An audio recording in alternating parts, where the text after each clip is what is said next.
Bonjour, je vais continuer ma série sur l'évangile simple. Avant un petit mot peut-être pour parler de la confusion du christianisme.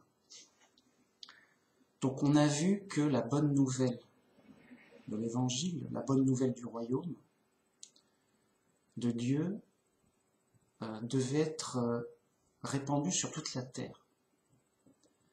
Jésus a dit, cette bonne nouvelle du royaume sera entendue sur toute la terre. Cette prophétie s'est réalisée depuis même longtemps. Et donc sur toute la terre, on a à peu près des gens qui ont entendu parler du christianisme, au minimum. Bon. Et donc, le christianisme gagne un très grand intérêt en Chine ou en Afrique aussi. Et, et donc ça continue de se répandre, de diffuser. Mais, forcément, à chaque fois que, d'autres personnes entendent la bonne nouvelle, eh ben, il y a de nouveaux points de vue, et donc de nouvelles hérésies. Et donc, il y a des nouvelles sectes et hérésies chrétiennes en Asie, en Afrique, ailleurs, et même avec le temps, avec le New Age. Donc, la folie et les fausses doctrines et le n'importe quoi se renouvellent, se diversifient. Il y en a pour tous les goûts. En veux-tu, en voilà. Tiens, ça c'est nouveau, ça vient de sortir. Alors que, en fait, c'est simple à pleurer. Reviens à la Bible simple. Lis l'évangile simple. Et point barre. On a le même texte. Il n'y a pas 36 bonnes nouvelles. Et on sera forcément d'accord sur les points essentiels. On sait lire le français. On est intelligent, on comprend un texte simple. Où est la difficulté? Eh bien, comme je le dis souvent, déjà il y a plein d'influences mauvaises, plein de tendances qui vont dans tous les sens. Bon. Et puis voilà, les gens avec leur point de vue, leur foi, leur niveau de foi, ils comprennent ça et voilà. Et en fait, ce qui est simple à la base, en fait, c'est un chemin pour revenir à la simplicité. Parce que d'emblée, l'homme est compliqué. Il est tordu, il est orgueilleux. Donc, en général, quand la personne essaie d'apprendre le christianisme, ça fait des choses un peu bizarres. Parce qu'il y a plein de mauvaises influences. Et donc, le chrétien doit veiller à cheminer pour revenir vers la Bible simple. Donc, en termes de n'importe quoi, on est servi, mais... Ah, il y a des concours. Hein. Bon. Alors, par exemple, il y a les Mormons. Les Mormons, c'est très spécial, hein, c'est très particulier. Et donc, franchement, ils ont des trucs super bizarres, super choquants, super hérétiques. On dirait qu'ils voulaient rivaliser en hérésie. Non, nous, on peut faire mieux et tout. Et c'est vrai que moi, je suis stupéfait. Je dis, mince, qui sont les pires? Les Mormons, les catholiques... C'est dur à départager les fous. Vraiment. Et donc, les Mormons, c'est quelque chose. Vraiment. C'est catégorie à part. Ils jouent dans... Ah, c'est grave. C'est choquant. C'est choquant. C'est juste n'importe quoi. Bon, bien sûr, mais... voilà. C'est choquant dans le sens... Oui, Dieu c'est un humain. Il a toujours été humain, voilà. Oui, Dieu, notre vrai Dieu, c'est un humain qui est devenu Dieu. Et voilà. Oui, alors, Jésus c'est Dieu aussi, mais il n'en a que le titre. Et de toute façon, c'est qu'un titre. Quoi, Comment ça, c'est qu'un titre? Mais il y a bien un vrai Dieu, réellement, depuis toujours. Apparemment, non. Ils vont pas vous dire leur hérésie, leur folie d'emblée. Ils vont dire, nous on est chrétiens, voilà. Mais après, quand on leur demande leur vraie doctrine au fond, ça va loin. Et c'est officiel. Des fois je me dis, je me fais je suis mal informé, c'est pas possible. C'est tellement n'importe quoi, ça. On va dire, voilà, Emmanuel Max, tu t'es fait désinformer par un fou. Eh ben, j'aimerais bien vérifier. Moi, j'ai pas de temps à perdre, vraiment, avec les folies de la droite à gauche. Je veux dire, j'ai la Bible simple, j'ai l'évangile simple. Voilà. Donc, sur des forums, il y a quelqu'un qui professe le christianisme mormon, et il nous balance tout, quoi. Le gars sérieux, rien ne l'arrête. Alors, est-ce que c'est un fou à part, ou est-ce que... Le gars est fou, en tout cas, ça c'est sûr. Mais est-ce que c'est un fou de lui-même ou de l'église officielle qu'il défend? Moi, j'ai pas le temps de vérifier leur folie. C'est juste fou. Et de toute façon, c'est pas mes affaires. C'est Dieu qui juge, c'est Dieu, voilà. Moi, mes affaires, c'est de lire la Bible simple, de bien la comprendre simplement, de bien y croire simplement, de bien l'appliquer simplement. Et voilà, j'ai tout. Il me manque pas un supplément gratuit. Il me manque pas l'essentiel à... Ah bah, il te manque l'essentiel. Non, bah alors, quoi? C'est pas possible. Enfin, Dieu, il sait ce qu'il fait. Il nous a bien envoyé le Christ et les apôtres pour nous donner la pleine vérité. L'essentiel, c'est écrit. Oh là là, mais rien n'y fait. Hein. Les gars, ils sont ailleurs. Ils se croient chrétiens. C'est des victimes, les mecs. On peut rien. Tu peux rien faire. Tu dis, bon, on n'est pas d'accord, tu donnes 2-3 preuves, mais ça ne servira à rien. Mais tu le fais par principe, par charité. Voilà, je te donne la bonne nouvelle, puis j'y peux rien. Je peux rien faire de plus. T'es libre. Et donc, des sectes en veux-tu en voilà. Et il y en aura d'autres, et il y a des concours. Bien sûr. Oh, il y a tout. Ah, il y a tout. Il y a tout et il y a des mélanges avec tout. Et chacun, il va de son discours pour se donner raison. Et la Bible et les versets, les preuves n'y font rien. On dit non, écoute, je le comprends tout autrement, ne m'embête pas.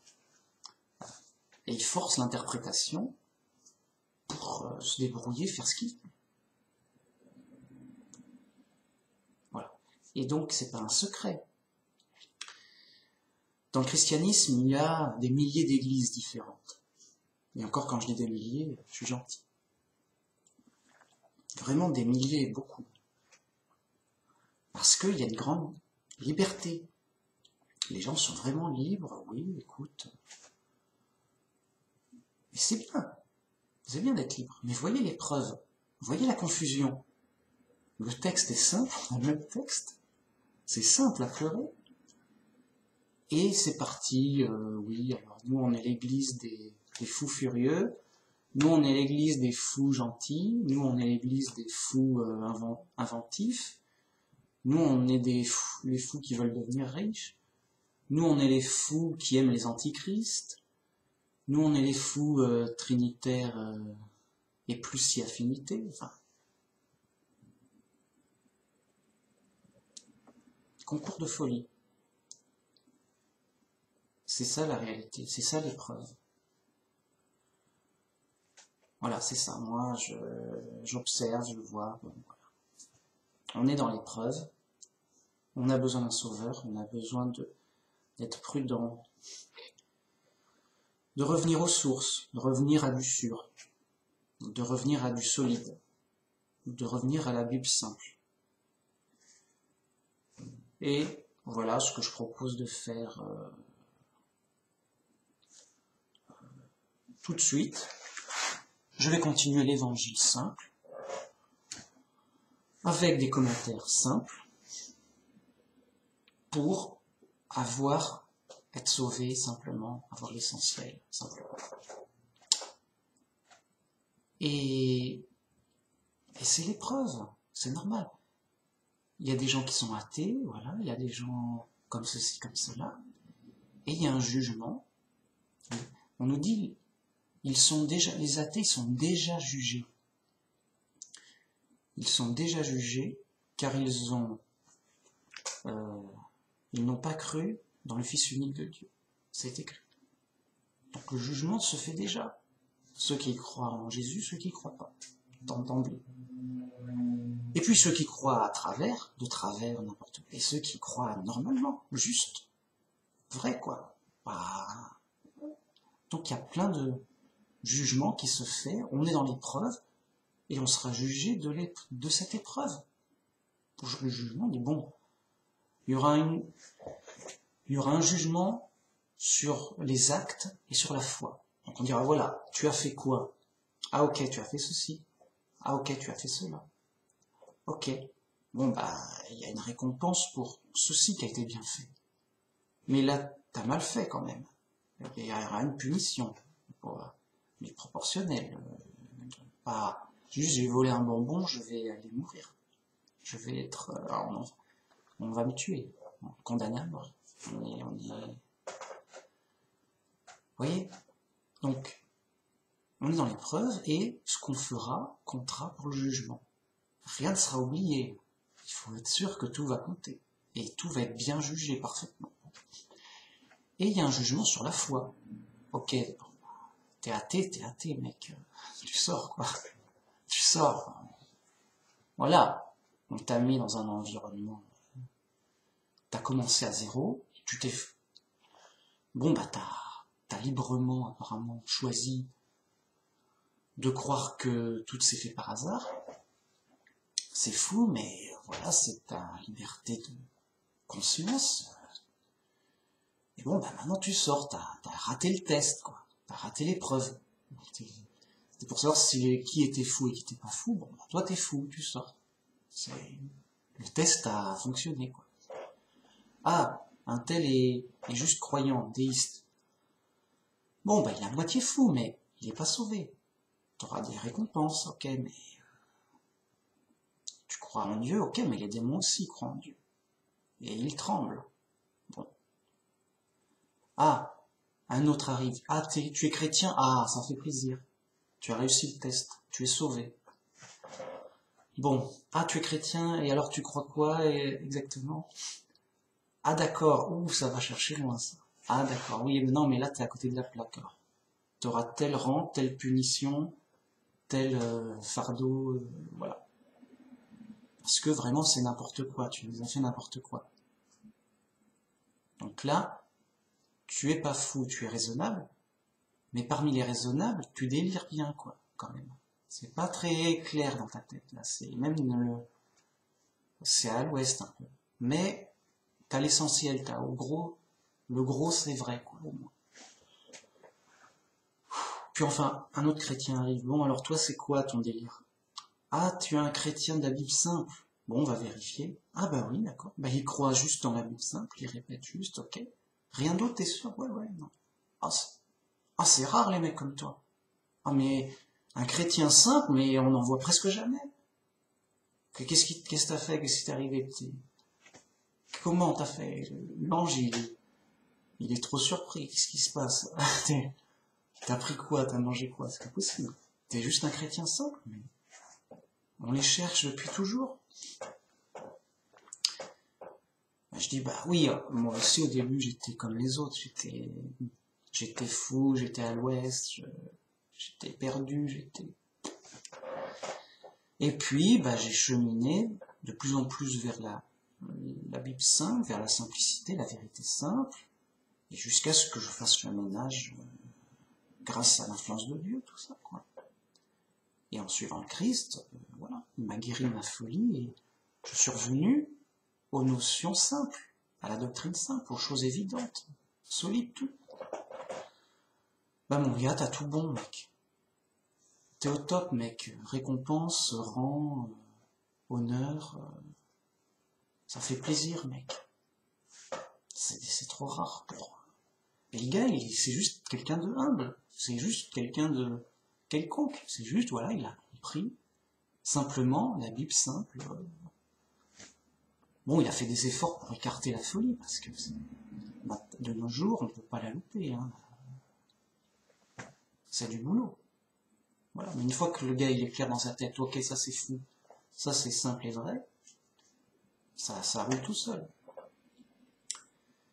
Et donc, bah, écoute, il correspond aux promesses, récompense, le gars il est droit, il est clean. Il s'est sanctifié, il s'est perfectionné, il s'est rendu parfait comme Dieu est parfait. Il a suivi le modèle du Christ. Humble, simple. Voilà quoi. Et donc, ça surprend les autres. Mais il a rien inventé. Justement. C'est bien pour ça qu'on le récompense, c'est qu'il a rien inventé de faux et de délirant comme vous. On ne vous a pas demandé d'inventer qui est Dieu, comment, qui quoi. On nous a donné les révélations. Le gars, il a pris les révélations, il les a crues, il les a comprises. Il a construit dessus comme sur du roc. Vous avez pris les révélations et vous avez inventé toute autre chose pour construire sur du sable. Vous avez dit oui, alors attends, moi je vais te comprendre où il y a un code, je vais te décoder ça, oui alors ça veut dire toute autre chose. Da Vinci Code, tralala, et il y a des concours de folie. Ouais, moi regarde, toi tu construis sur du sable, moi je construis sur l'eau. Ouais, toi tu construis sur l'eau, mais moi je construis dans le vide. J'ai des concours comme ça. Faut que je m'arrête, sinon on ne commencera pas l'évangile simple. Ce serait bête. En ce temps-là, Jésus traversa des champs de blé un jour de sabbat. Ses disciples qui avaient faim se mirent à arracher des épis et à manger. Les pharisiens, voyant cela, lui dirent : « Voici, tes disciples font ce qui n'est pas permis de faire pendant le sabbat. » En effet, le sabbat, donc, c'est le samedi, c'est le jour où on ne doit pas travailler, et vraiment pas travailler, c'est-à-dire c'est pitié si déjà on leur permet de bouger, quoi. Parce que, oui, bon, ils ont quand même pas le droit de travailler, ça c'est sérieux. Alors, est-ce que le gars a faim, il va récolter du blé pour manger, est-ce que c'est travailler? Bon, ça se discute, déjà. On n'est pas dans... Hein, bon. Mais là, les judaïstes actuels, les gars, ils n'ont pas le droit d'allumer un interrupteur pour allumer la lumière. Ils n'ont pas le droit de se faire la cuisine. Ils n'ont pas le droit de faire juste un truc qui pourrait ressembler de très loin à du travail. Et donc, on pourrait même se demander, est-ce qu'ils ont le droit de bouger, est-ce qu'ils ont le droit de marcher? C'est du travail de marcher. En tout cas, ce qui est sûr, c'est quoi là? Ils inventent, ils délirent, ils veulent aller toujours plus loin dans leur délire. Et la tradition, ça accumule des délires. Il y a tout fait rire de sa tradition. Ça fait 1000 ans qu'on augmente nos délires, quand même. Oh, et on se tient sérieux. Donc les gars, ils n'ont pas le droit d'allumer la lumière. Appuyer sur l'interrupteur. Si un ascenseur, ils n'ont pas le droit d'appuyer sur le bouton de l'ascenseur. Un ordinateur, pas le droit de clavioter. Pas le droit, tu claviotes. Et c'est du boulot de clavioter. Tu bouges les doigts quand même. Juste des fous. Mais tu le vois, t'es obligé de... Pourquoi vous êtes fous? Non, on n'est pas fous, on suit scrupuleusement la tradition. À fond les balles. Ah ok, d'accord. Donc vous voyez, bon, c'est un exemple. Et il y en a tellement. Mais là, donc ces pharisiens, c'était justement des gens très à cheval sur la tradition. Et donc, forcément, ils disent, oh, bah, qu'est-ce qui se passe là? Il y a un petit poil qui dépasse. Ils ramassent du blé pour manger, alors qu'on est samedi. Et donc, ils font ce reproche à Jésus. Explique-nous pourquoi ils violent la loi. Toujours prêt à vouloir accuser, quoi. Explique-nous. Mais Jésus leur répondit, n'avez-vous pas lu ce que fit David lorsqu'il eut faim, lui et ceux qui étaient avec lui? Comment il entra dans la maison de Dieu et mangea les pains de proposition, lui qu'il ne lui était pas permis de manger, non plus qu'à ceux qui étaient avec lui, et qui étaient réservés aux sacrificateurs seuls. Donc, on dit, dans la loi de David, le roi David, avec ses gens, ils ont bien pris la nourriture des sacrificateurs parce qu'ils avaient faim et ils en avaient besoin. Donc, pourquoi on n'a pas puni David?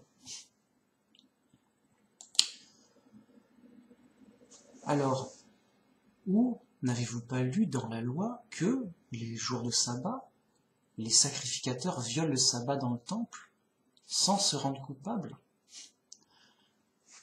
C'est-à-dire, ou un autre exemple, puisque donc on n'a pas le droit de manger, c'est-à-dire chercher de la nourriture pour manger, quoi. Alors les sacrificateurs eux-mêmes, le jour du sabbat, ils violent le sabbat. Puisqu'ils mangent, ils font une cérémonie, c'est du travail, quoi. On va jusqu'où là? C'est ça qu'il veut leur faire comprendre. On va jusqu'où? Est-ce qu'on a le droit de respirer? Donc il termine. Or je vous le dis, il y a ici quelque chose de plus grand que le temple. Si vous saviez ce que signifie je prends plaisir à la miséricorde et non au sacrifice, vous n'auriez pas condamné des innocents, car le Fils de l'homme est maître du sabbat. Et donc, l'humain est maître du sabbat, c'est-à-dire du jour de repos, parce que c'est fait pour son avantage et non pas pour son détriment. Et c'est pas fait pour qu'il meure de faim. Le samedi, c'est samedi,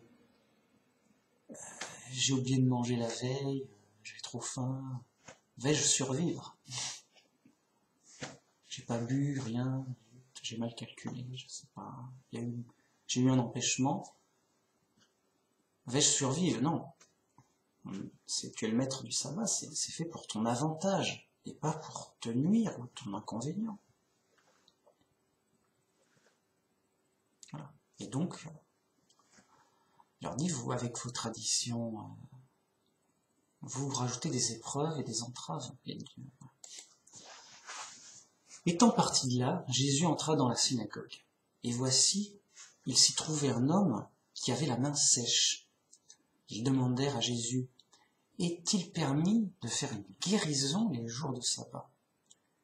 C'était afin de pouvoir l'accuser. Et il leur répondit, lequel d'entre vous, s'il n'a qu'une brebis et qu'elle tombe dans une fosse le jour du sabbat, ne la saisira pour l'en retirer? Combien un homme vaut-il plus qu'une brebis? Il est donc permis de faire du bien les jours de sabbat. Et il dit à l'homme, étends ta main. Et il l'étendit, et elle devint saine comme l'autre. Les pharisiens sortirent et se consultèrent sur le moyen de le faire périr. Donc vous voyez, là c'est l'église du monde, c'est l'église, oui, c'est nous qui disons, c'est nous qui parlons à la place de Dieu, c'est nous qui fabriquons la tradition et qui donc on a du pouvoir, de l'autorité en religion. Et donc lui qui vient là, comme un maître réputé, enfin quoi, est-ce qu'il correspond strictement à nos cahiers des charges, à notre tradition et nos règlements que nous, c'est nous qui disons ce qui est vrai ou faux. Et donc, on le met à l'épreuve.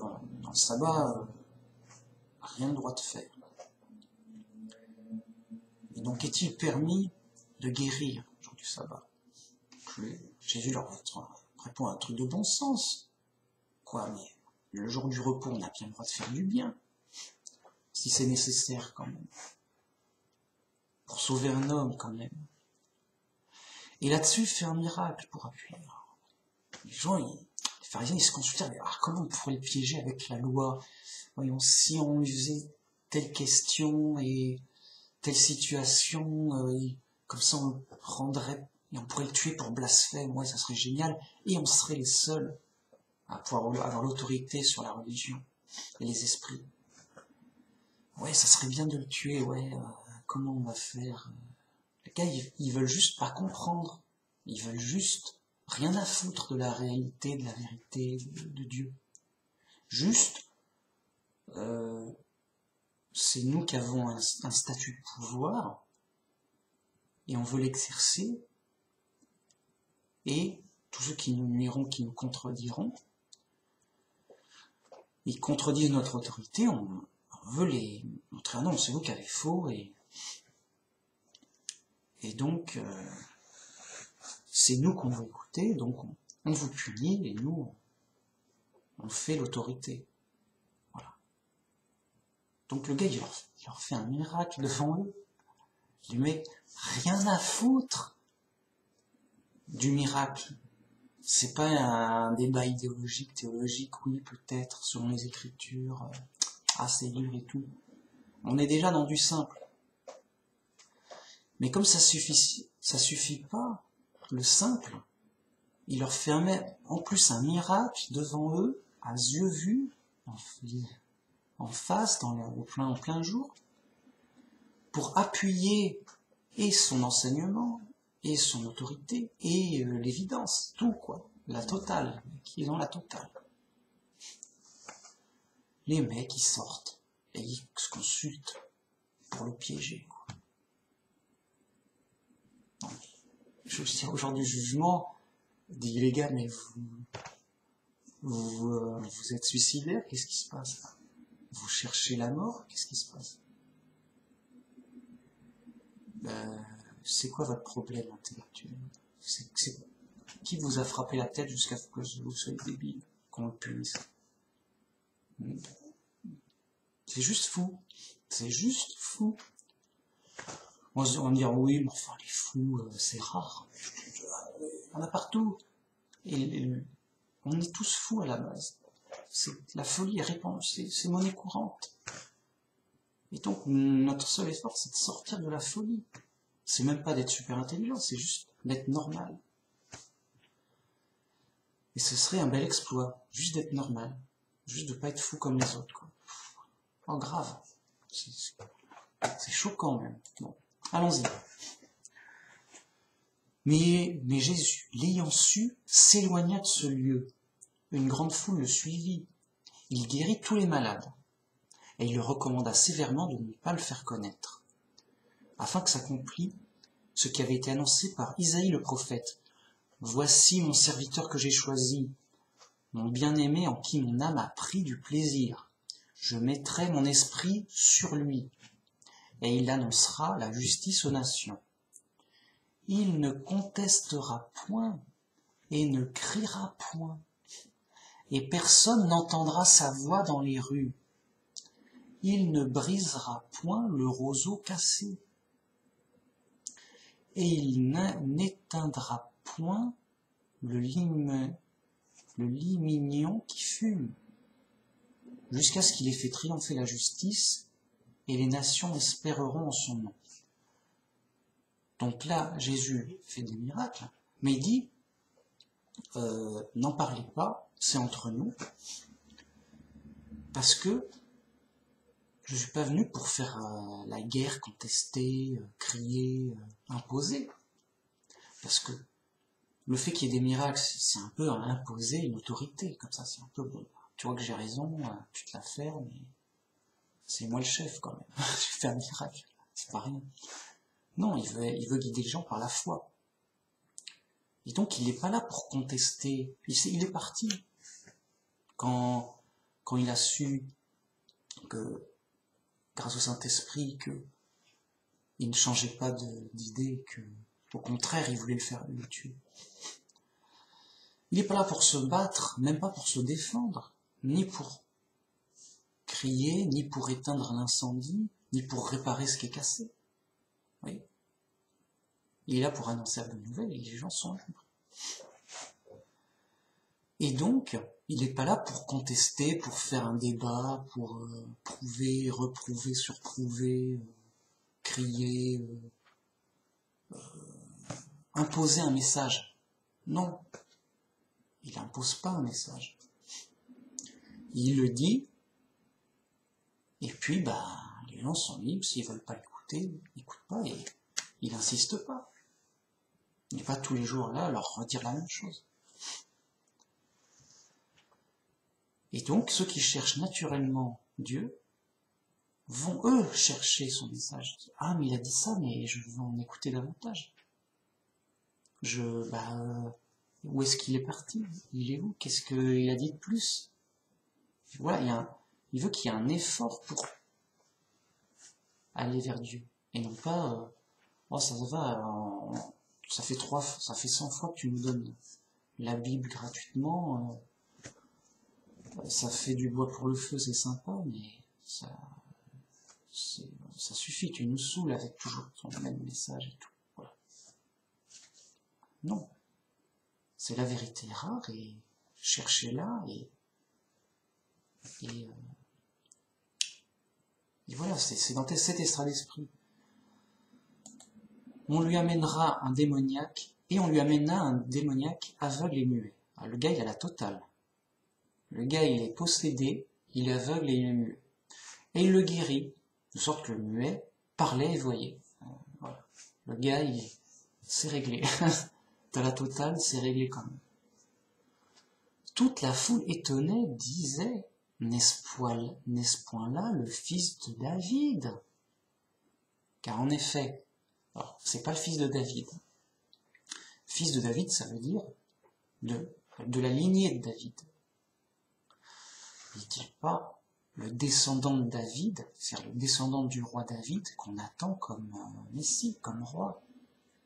Selon les prophéties, on attend un roi élu par Dieu. Et vraiment, les prophéties nous annoncent un roi très important. Mais enfin, c'est parce que il est quand même habillé comme quelqu'un de humble et de quelconque. Hein. Mais quand même, n'est-il pas le roi prophétisé tant attendu? Le fameux descendant de David qu'on attend? Le descendant du roi de David? De la lignée royale? Les gens, quoi? Mais oui, c'est lui, mais...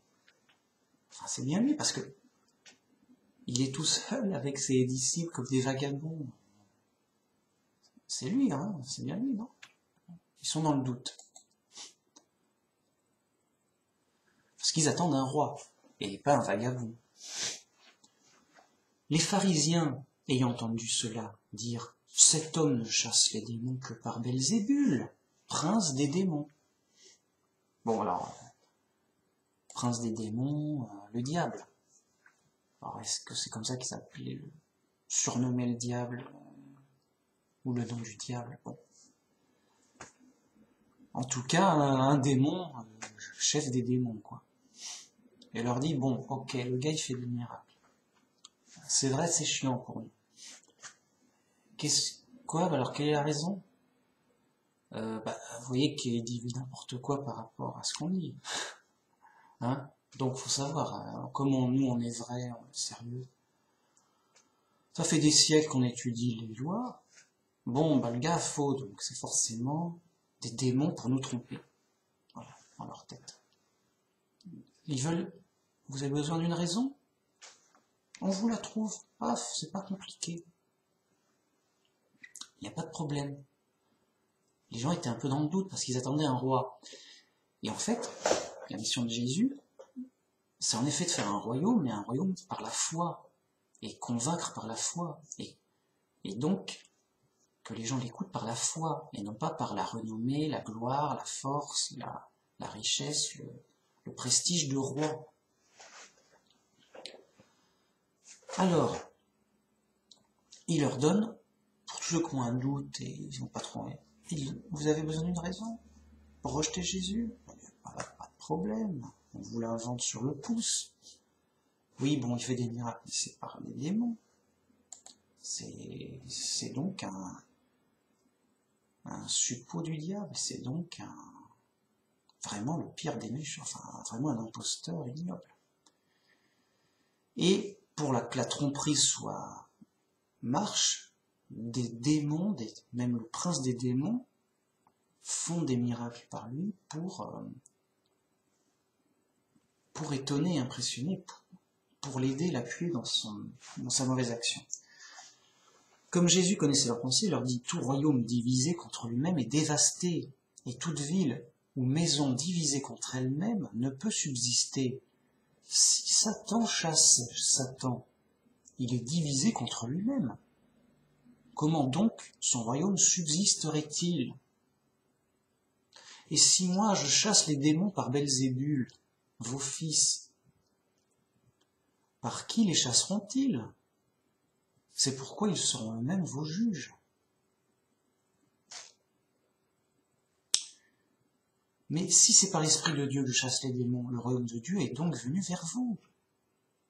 Et donc, on dit, vous voyez que je voyais bien que je fais de toutes mes forces, j'incite à revenir vers Dieu, je fais des bonnes actions pour Dieu. Est-ce que le diable va se combattre lui-même et se tirer une balle dans le pied comme ça? Ça n'est pas logique, ça n'a pas de sens. Et donc, quand je chasse les démons, eh ben, si je le fais par les démons, alors, comment allez-vous vous-même chasser les démons, s'il n'y a que les démons pour les chasser? Faites mieux. Bon. Mais non, vous voyez que c'est l'Esprit de Dieu qui est là. Et donc, le royaume de Dieu vient à vous par la bonne nouvelle. Ou comment quelqu'un peut-il entrer dans la maison d'un homme fort et piller ses biens sans avoir auparavant lié cet homme fort? Alors seulement il pillera sa maison. Mais celui qui est avec moi, mais celui qui n'est pas avec moi est contre moi. Et celui qui n'assemble pas avec moi disperse. Donc là Jésus dit, comment dire, si je combats les démons, ça veut bien dire que je suis obligé de les lier, de les entraver.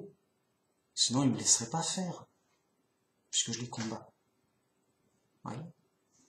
Donc, les choses sont claires. Ceux qui ne sont pas avec moi sont contre moi. Et celui qui n'assemble pas avec moi disperse. Donc je viens bien de Dieu, et si on n'agit pas avec moi, si on est contre moi, et on va dans le sens inverse, et on disperse la mission. Donc Jésus, il dit bien qu'il vient de Dieu, et que tous ceux qui, justement, disent, bon, écoute, lui, je le rejette, je ne fais pas confiance, je vais faire les choses sans lui. Je ne suis pas son ennemi, mais je vais faire les choses sans lui. Dans ce cas-là, il n'apporte pas ses efforts à la mission de Dieu importante, et donc, ça fait de la dispersion et de la confusion. Oui. Et donc, voilà. Et ça cause des problèmes, c'est sûr. C'est pourquoi je vous dis, tout péché et tout blasphème sera pardonné aux hommes, mais le blasphème contre l'Esprit ne sera point pardonné. Quiconque parle contre le Fils de l'homme, il lui sera pardonné, Mais quiconque parlera contre le Saint-Esprit, il ne lui sera pas pardonné, ni dans ce siècle, ni dans le siècle à venir. Donc là, Jésus leur reproche leur manque d'Esprit Saint, leur manque de bon sens. Que on blasphème quelqu'un, un humain, ou moi-même. Bon, on peut le pardonner. Mais si quelqu'un blasphème contre le bon sens, contre l'évidence, la logique même, on ne peut pas lui pardonner, on ne peut plus rien pour lui. Et donc, tout blasphème contre l'Esprit, et l'Esprit Saint, c'est un blasphème contre l'évidence logique même. Après ça, il n'y a plus rien à dire. On ne peut plus rien pour lui. Et donc, sa folie restera tout le temps. Il ne sera pas pardonné. Je dis, bah écoute, t'es fou, on ne peut plus rien pour toi. Ça sert à rien de discuter. Et tu auras forcément, si tu restes dans sa folie, à coup sûr, tu auras le résultat de ta folie, puisque rien peut t'en détourner. Ouais. Et c'est ça, ce péché impardonnable, et c'est justement le blasphème contre l'esprit, contre la vérité évidente et indiscutable. La vérité logique même, simple.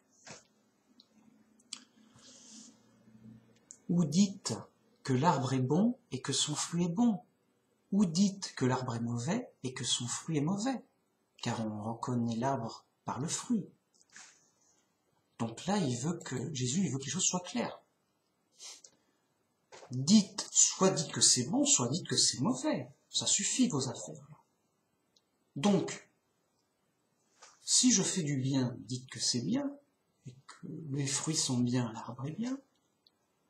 Ou alors, en effet, je suis le diable et j'agis mal. Et dans ce cas, dites, il fait mal, il agit mal, c'est le mal. Mais tranchez clairement. Donc, où l'arbre est bon, dites bien, l'arbre est bon, le fruit est bon. Dites l'arbre est mauvais, le fruit est mauvais. Voilà. Que les choses soient claires. Car on connaît l'arbre par les fruits. Et là, regardez les fruits. Dites, c'est bon ou c'est mauvais, voyez par vous-même.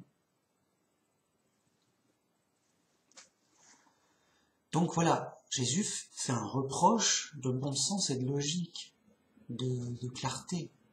Vous êtes dans la confusion, la ruse, la duperie. Voyez ? Oui, alors il agit bien, mais il vient du diable, mais il lutte contre le diable. Vraiment, voilà. C'est des excuses illogiques, à tout va. Et ça leur sera pas pardonné. C'est grave, ça va contre l'esprit. C'est ça qui est grave. Et il donne bien des exemples clairs.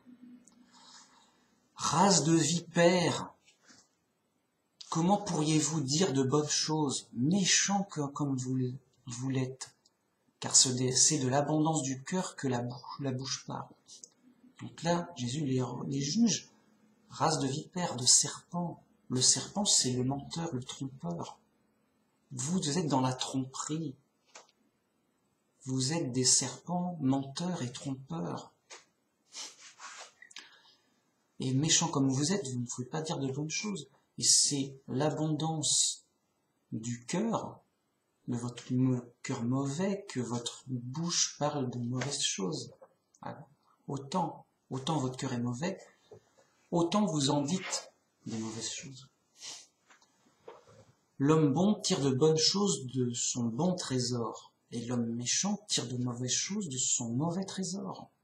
Je vous le dis, au jour du jugement, les hommes rendront compte de toute parole vaine qu'ils auront proférée. Car par tes paroles, tu seras justifié, et par tes paroles, tu seras condamné. Donc les paroles comptent énormément. Et Jésus leur reproche d'appeler bon du mauvais, et du mauvais du bon. Et je dis, mais vous êtes dans la tromperie, dans la ruse, parce que les vraies raisons, il les connaît. C'est parce que vous voulez rester les chefs de la religion, autoritaires. Vous voulez garder le pouvoir et l'autorité.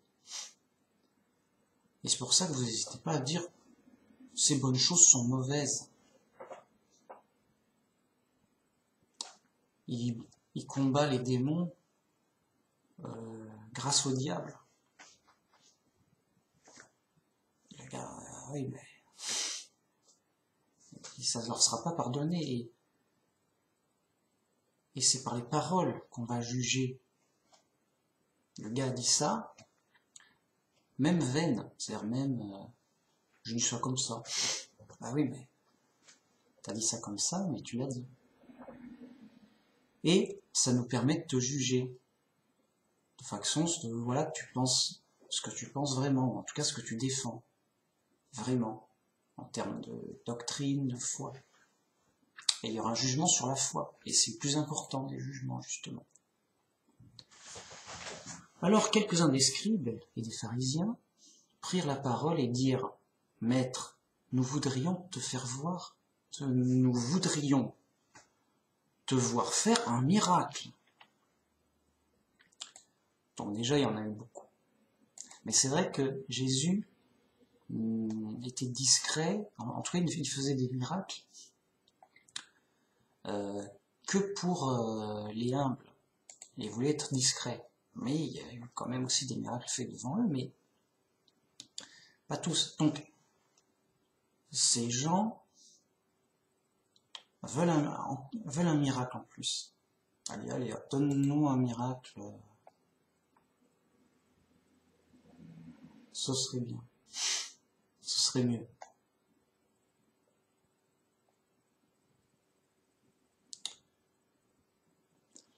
Il leur répondit, une génération méchante et adultère demande un miracle. Il ne lui sera donné d'autre miracle que celui du prophète Jonas.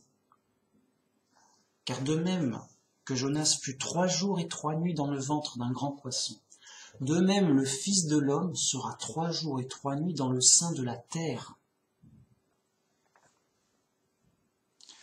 Les hommes de Ninive se lèveront au jour du jugement avec cette génération et la condamneront, parce qu'ils se repentirent à la prédiction de Jonas. Et voici, il y a ici plus que Jonas, et ici plus que Salomon. Lorsque l'esprit impur est sorti d'un homme, il va par des lieux arides, cherchant du repos, il n'en trouve point. Alors il dit, je retournerai dans la maison d'où je suis sorti, et quand il y arrive, il la trouve vide, balayée et ornée. Il s'en va, et il prend avec lui 7 autres esprits plus méchants que lui, et entre dans la maison, s'y établissent, et la dernière condition de cet homme est pire que la première, et il en sera de même pour cette génération méchante. Donc là, il est en face des pharisiens, c'est juste les mecs retors, rusés, méchants, qui vraiment veulent le tuer et pour garder l'autorité. Et donc certains disent, bon, cette histoire suffit, ça suffit d'être accusé comme ça. Alors ça suffit, maintenant tu nous montres un miracle, qu'on voit si c'est sérieux ou pas. C'est-à-dire que les mecs, rien à foutre des arguments. Juste rien à foutre. Voilà, tu nous donnes un miracle, puis on verra. Quoi. Sachant que on va devoir trouver d'autres raisons. Rappelez-vous, quand il y avait un miracle, ça n'avait pas suffi avant. Faut pas s'imaginer, naïvement, je montre un miracle, c'est bon, vous êtes obligé d'être convaincu, et bing bing. Lourde erreur. Alors ça peut aider, mais quand les gens sont vraiment fermés, ils trouveront toujours, oui, c'était une illusion optique, ils trouveront toujours une fausse raison. Et de toute façon, Jésus, si vous remarquez, Dieu et Jésus ne font pas de miracles devant les méchants et leurs ennemis, ou alors quand c'est pour les détruire. Quand Pharaon a vu des miracles, ben, c'était son dernier qu'il a vu, quoi. Alors qu'avant, c'était des miracles d'avertissement. C'est vrai que pour Pharaon, c'était spécial. C'était des miracles d'avertissement, bon. Mais avant, une punition, bon. Et donc, de toute façon, Jésus, il est dans une mission qu'on le suive par la foi et par ses enseignements. Sinon, on dit, bah, moi, j'ai pas vu de miracle, écoute, salut, hein. Montre-moi un miracle, sinon, bah, moi, je veux rien à foutre des paroles, quoi. Alors qu'au contraire, les paroles, c'est des enseignements, ça fait réfléchir sur la réalité. Ces choses, est-ce qu'elles viennent de Dieu? Est-ce qu'elles nous éclairent sur la réalité? Et c'est par la foi qu'on est guidé par Dieu. Donc vous voyez que le sens de la mission va dans ce sens-là. Alors qu'au contraire, si, bon, bah, Jésus n'arrêterait pas. D'accord, tu as fait un miracle aux pharisiens, diraient d'autres, mais moi, allez, fais encore moins un miracle devant moi pour que moi je croie. Puis après, il y en a un autre qui arrive, d'accord, tu as fait un miracle sur tel, mais moi j'ai pas envie de les croire. Ni toi, ni eux. Donc vas-y, refais-moi un miracle devant moi, et ainsi de suite. Il devrait faire un miracle devant chacun. Ça s'en sortirait pas.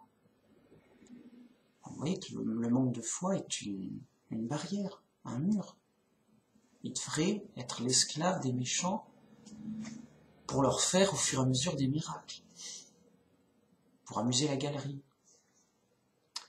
Et non, on ne se moque pas de Dieu. Donc, vous demandez un miracle, une génération méchante et adultère, car il fait des miracles très volontiers pour les humbles et les petits, qui se repentissent. Vous demandez vous en aurez un, oui. Mais vous aurez le signe de Jonas, qui est donc, et encore il est flou, hein. Il est flou en disant, le Fils de l'homme, l'humain, sera 3 jours et 3 nuits dans la terre. De même que Jonas était dans le ventre du poisson 3 jours, puis après il est sorti. Donc on suppose que l'homme sera dans la terre et en sortira. Bon. Ok.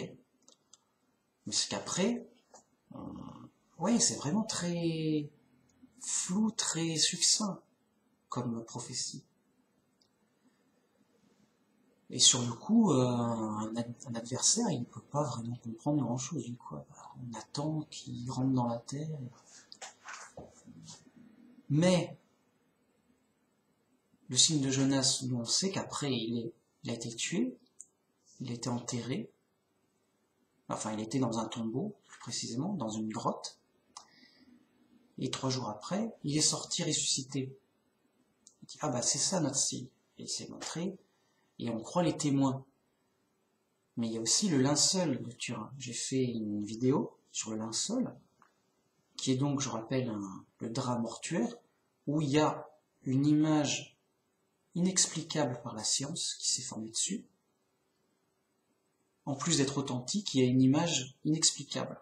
Et on se dit, comment c'est un événement surnaturel, hein, qu'on ne connaît pas, inconnu, surnaturel. Et c'est le signe de Jonas pour toutes les époques. C'est, voilà, un homme a été mort crucifié sur ce linge, et il s'est passé quelque chose de surnaturel. On ne sait pas plus. À vous de deviner. Oh, mais comme par hasard, ça correspond aux Écritures. Oh là là. Donc on a une preuve matérielle, scientifique. Est-ce que les gens vont y croire? Même des chrétiens n'y croient pas. Ils disent, oh non, oh.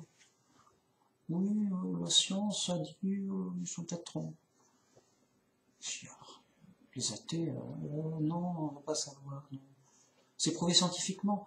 Ils ont dû se tromper, voilà. N'embêtez pas avec la science. Bon, écoutez, vous avez un signe. C'est sérieux, c'est l'objet le plus étudié au monde. Les scientifiques l'ont étudié en long et en large. plein, pas juste deux, trois potes, hein. L'épreuve matérielle, lourde, de la technologie de pointe de l'an 2000, tout, la totale, quoi. Donc regardez les documentaires sur YouTube, les plus récents. C'est vraiment important, c'est vraiment vrai, quoi, et intéressant. C'est vraiment sérieux. C'est scientifique, tout. Et donc, eh bien, les gens de Ninive du temps de Jonas, ils se sont repentis avec juste avec l'avertissement de Jonas. Et donc, quand ils se lèveront au jour du jugement, tous les morts vont ressusciter, ils seront jugés moins sévèrement. Parce qu'ici, il y a plus que Jonas et son miracle. Et il dit, après il dit, un esprit impur qui est chassé, c'est un démon qui est chassé d'un humain. Il sait plus où elle est, il a plus de maison pour aller, et il va un peu partout, il a l'air comme perdu, quoi, ce démon, qui devait être chassé du paradis. Et donc, ne trouvant plus rien, il dit bon bah je vais retourner là où j'étais. Mais là où il était, bah maintenant c'est devenu normal, quoi. Et donc, il est obligé de prendre cet autre esprit aussi méchant que lui pour pouvoir rehabiter là où il habitait et reposséder l'humain en question. Et sa condition est pire, parce qu'avant il était peinard chez lui, je possède un humain pour me divertir, je sais pas. Il a sûrement un intérêt. Et là, il doit partager la colocation avec cet esprit méchant, bagarreur, menteur, dur, quoi.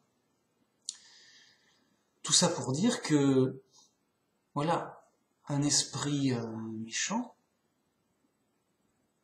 s'il se repent pas, parce qu'on parle de repentance, s'il se repent pas, eh ben, il va que dans des conditions pour empirer. Et il cherche d'autres esprits méchants pour s'associer et faire une association de malfaiteurs et faire une bande de bandits pour faire de plus grandes mauvaises actions. Et donc sa condition empire en méchanceté. Comme Jésus s'adressait encore à la foule, voici sa mère et ses frères qui étaient dehors cherchèrent à lui parler. Alors là, il s'agit de sa vraie mère et de ses vrais frères. Jésus avait des frères, dont la mère était Marie, et le père, son père adoptif. Et donc c'était Joseph. Et donc c'était les vrais frères de Jésus. Entre guillemets, pour ceux qui s'amuseraient à dire non, Marie a toujours été vierge, Jésus n'a pas de frère. C'est la grosse théorie de Babylone la Grande de l'Immaculée Conception, de la Vierge toujours vierge, jamais vierge, pour toujours vierge. Je sais pas, ils sont en boucle, ils ont un gros délire là-dessus, sur Marie. Marie, Mère de Dieu, tout. Ça part vraiment dans le blasphème grossier et direct. Et ça justifie plein de dérives, tout. Enfin, c'est n'importe quoi. Donc mieux vaut remettre les choses bien vraies, bien concrètes dans le... Voilà, la mère de Jésus, avec ses fils, donc les frères de Jésus, mais par sa mère, puisque... Donc, voilà. Cherchez Jésus. Mais Jésus répondit à celui qui lui disait, ta famille te cherche. Il répond, mais qui est ma mère et qui sont mes frères? Puis, étendant la main sur ses disciples, il dit, voici ma mère et mes frères.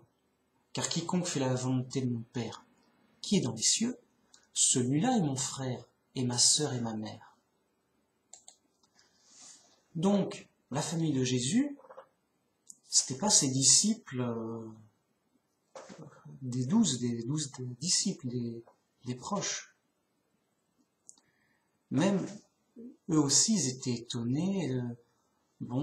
C'est le frère c'est notre frère, qu'est-ce qu'il fait notre frère? Il se prend pour le Messie, mais il n'est pas roi.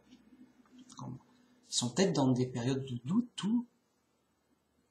Et pour lui, Jésus, c'est clair, mais qui sont ma mère et mes frères? Il présente ses disciples, les 12 disciples, plus les gens qui vraiment l'écoutent autour de lui.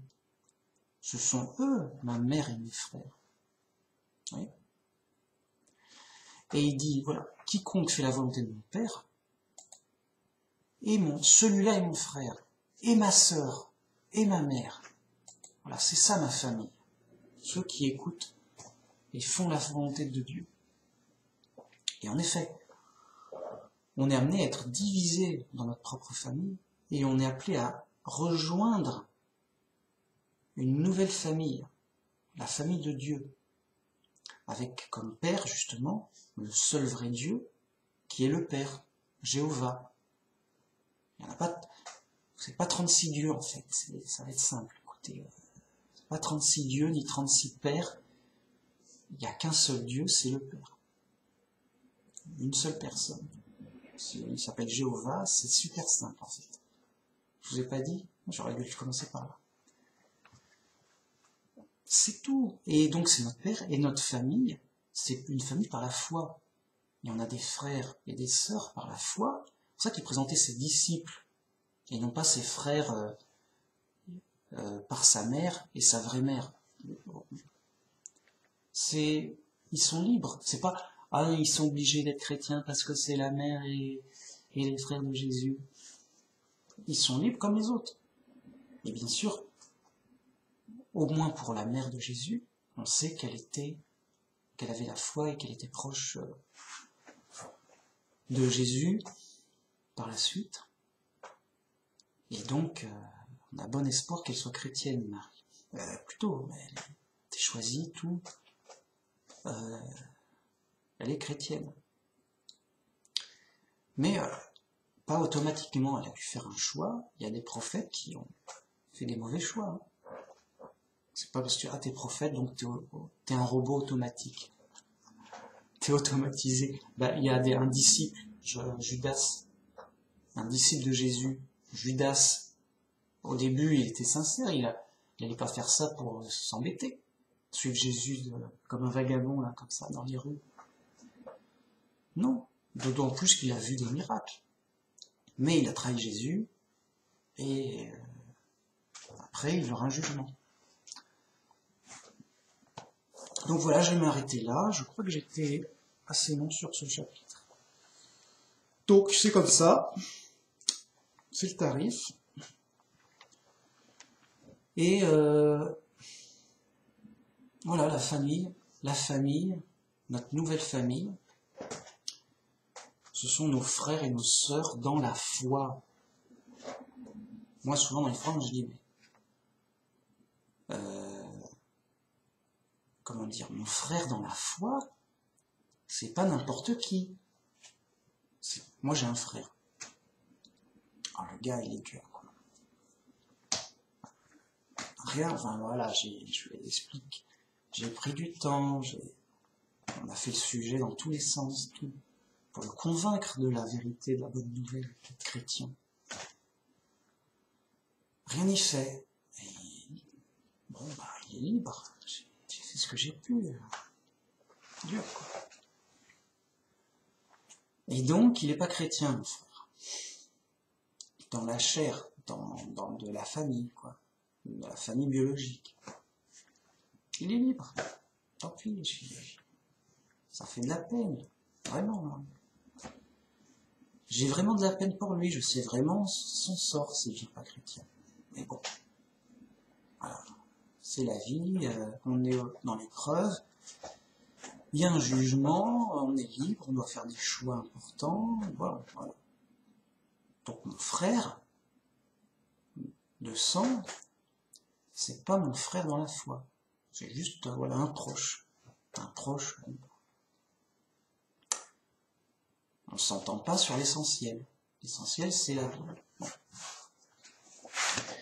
Par contre, sur toute la planète, tous ceux qui croient exactement bien la Bible simple, ce sont mes frères dans la foi, des frères vraiment proches et essentiels de mon cœur. Parce que, voilà, on a la même chose essentielle en commun. On a notre Père en commun, notre Dieu en commun. On a un Père en commun, notre Dieu, Jéhovah. On a la vie éternelle en commun bientôt, plus tard. Et on aura le paradis en commun. Ce sera vraiment une vraie famille, plus importante que la famille terrestre, qui est provisoire, une famille provisoire, la famille terrestre. Mais la famille céleste, ce sera une famille définitive, essentielle, vitale, importante, tout. Donc c'est plus important, un frère dans la foi et une sœur dans la foi. Il faut inventer du Père. Vraiment. C'est vraiment beaucoup plus important, plus essentiel. Et donc, je suis frère dans la foi de tous les chrétiens du monde, mais alors un petit peu juste sur bon, ok, on est d'accord qu'il faut être chrétien, c'est la Bible, ok. Mais c'est peu. C'est comme si on était dans une maison, une grande maison, et donc j'ai des frères et des sœurs, mais très éloignés, dans la cave, quoi. Mais sortez de la cave, c'est pas fait pour habiter, ça. C'est humide, ça sent mauvais, c'est noir, c'est sale. Non, on aime bien la tradition.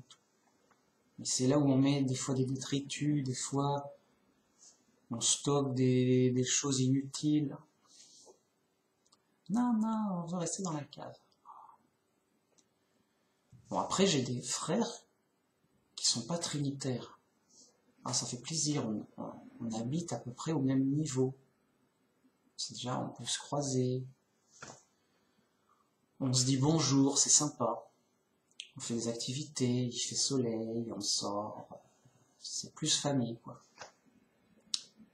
Donc des frères très proches. Mais il y a des petits désaccords, même des grands, plus ou moins certains désaccords.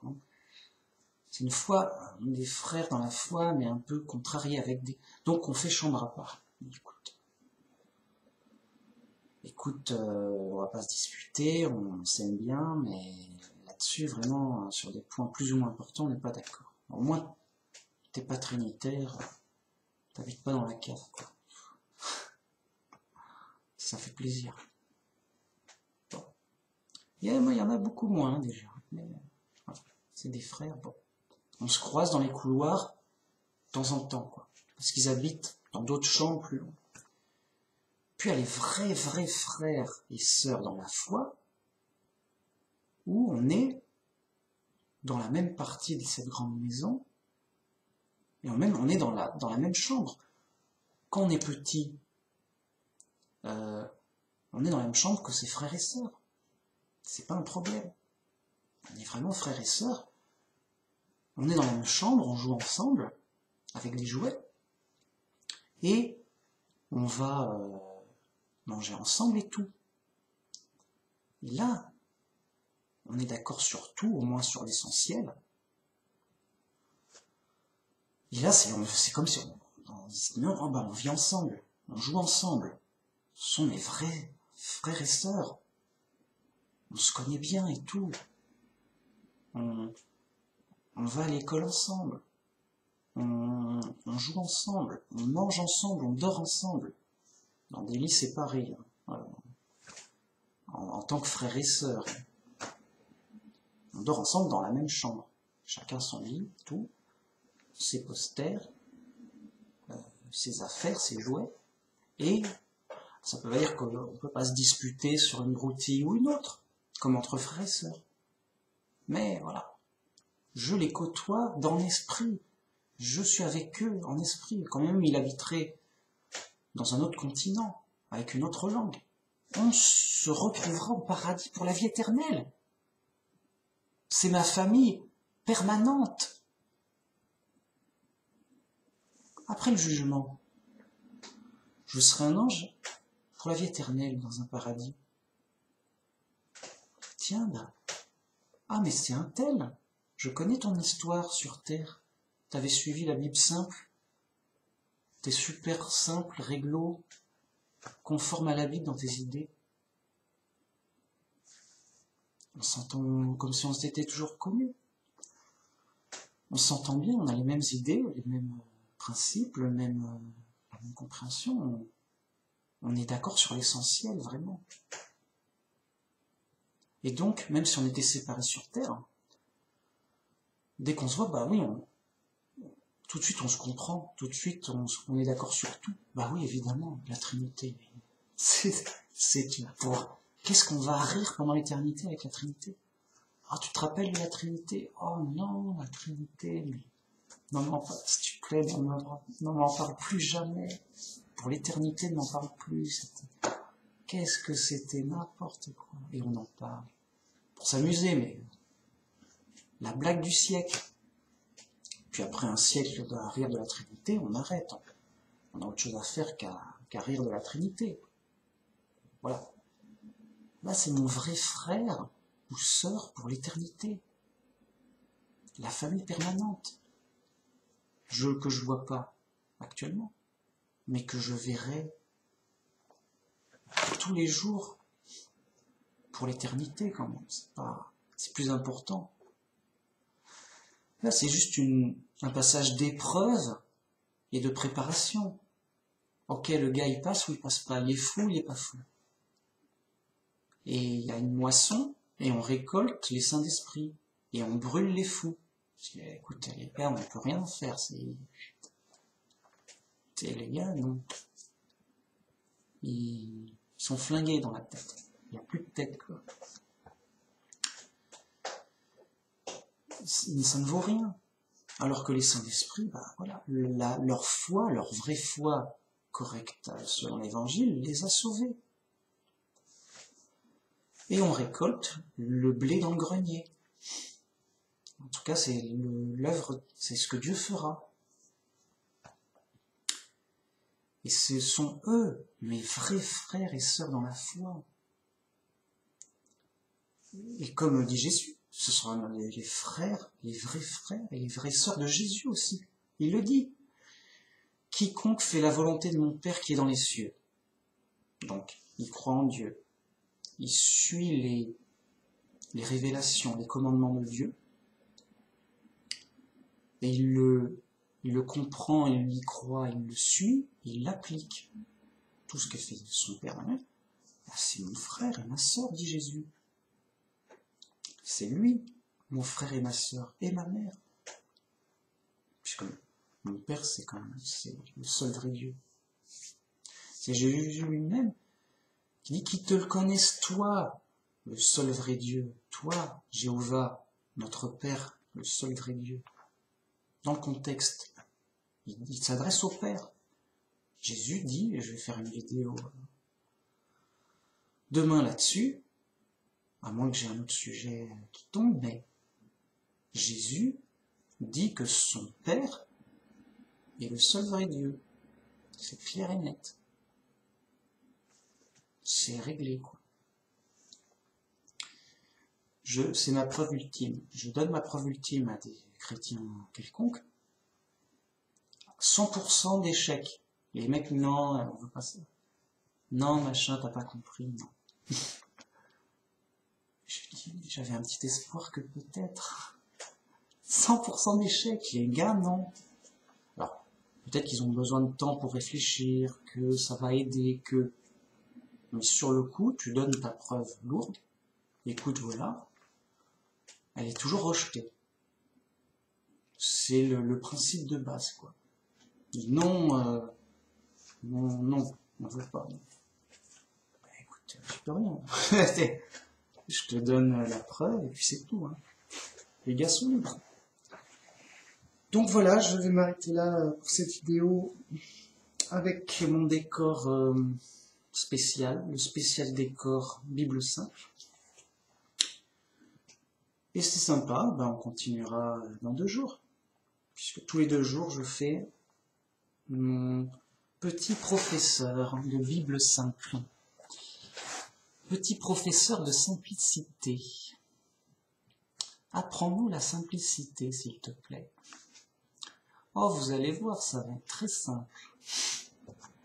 Voilà, c'est mon style, hein, c'est simple, et puis bon, et puis c'est tout, quoi. Et le gars, enfin, moi je me répète, j'insiste, non c'est ça, c'est là, et je te le redis. Oh, je dois saouler les gens. Je veux dire, les gens, je sais pas qui me regarde, qui m'écoute. Et ben, moi je fais ça comme ça me plaît. Donc j'ai envie de répéter, je répète, j'insiste, j'insiste. Je souligne, j'en rajoute, je me fais plaisir, quoi. Donc, je sais pas ce qui se passe avec ma vidéo, mais ce que je sais, c'est que moi ça m'intéresse, moi je m'écoute, moi j'apprends, moi je consolide, je confirme ce que je sais, je révise ma Bible simple, et je sais que Dieu m'écoute, m'approuve, ou alors, si j'ai faux, qu'il me guide à bien comprendre mon erreur, car vraiment, j'aime pas les erreurs, ce serait vraiment nuisible. Et donc, ma prière, c'est que Dieu m'influence, me guide pour me montrer une erreur que j'aurais faite, qui m'aide à bien la comprendre et qui m'aide après à bien m'en dégager. Parce que des fois, on sait que c'est faux, mais ça nous embête. Non, ça a un travail, quoi. Une forme. On est attaché à des choses. Et après, si on s'aperçoit que c'est faux ou que c'est pas bien, on a du mal à s'en détacher, quand même. Donc, on a besoin de l'aide et de l'influence de Dieu pour ça. Et moi, je suis ok.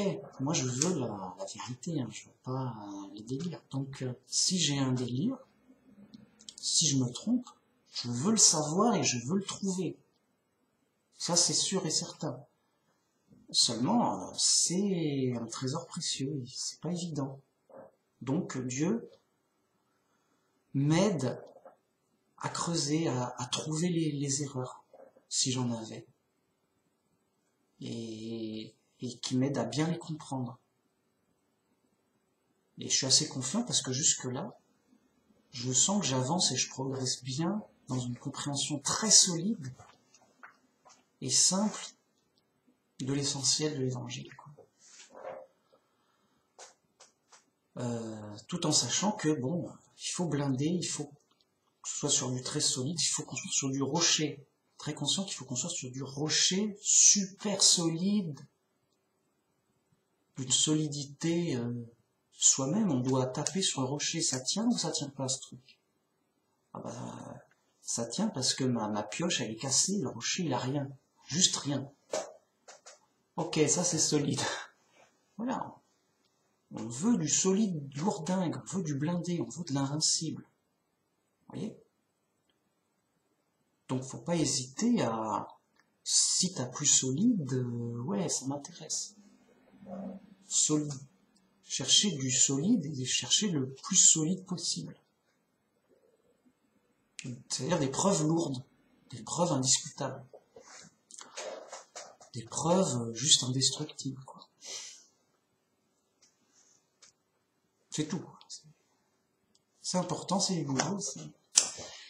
Et ça se fait progressivement sur le chemin en suivant le Christ. Qui nous l'écrit? Le chemin du Christ nous amène à la pleine vérité et à la pleine vie.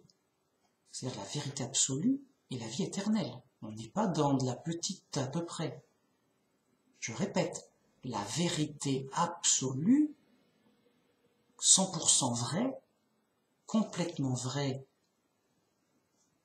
invulnérable, et la vie éternelle, éternelle, au paradis, tout le temps, vraiment. Et au paradis, hein. Sans, ah ouais, j'ai pas eu de chance, j'ai eu un accident de voiture au paradis, je suis mort. Enfin, le mec il meurt. Oh, mais non, mais d'accord, mais il n'a pas eu de chance. Non. C'est n'importe quoi. Paradis, il n'y a pas d'accident de voiture. C'est réglé déjà. Pourquoi? Bah, parce que ça tue. Enfin, le gars, il est mort, quoi. Ou alors, si vraiment il y a un accident, mais rare, quoi, ben Dieu, il peut le réparer. Dieu, il a eu un accident de voiture, c'est vraiment un concours, une tornade en même temps, enfin, un concours de circonstances, parce que la sécurité est extrême au paradis. Et il est mort. Ben, j'imagine, tous les anges, ça fait peur, quoi. Ça, c'est pas possible, c'est l'enfer, c'est effrayant. Alors que c'est juste la mort sur la route, et vraiment pas de ça, vraiment à cause de plein de... Et encore, c'est juste théorique, c'est presque une aberration. Mais admettons que ça arrive. Je dis, bon, ok, ça arrive tous les 3 milliards d'années. Bon. Vous inquiétez pas, n'ayez pas peur, ange élu, fils bien-aimé. N'ayez pas peur, je le ressuscite. Bon, c'est un mauvais moment à passer. Mais voilà, tout va bien. Je vais réparer la voiture après. Mais d'abord, je le ressuscite. Oh, bah, ouais, mais quand même, il a eu mal.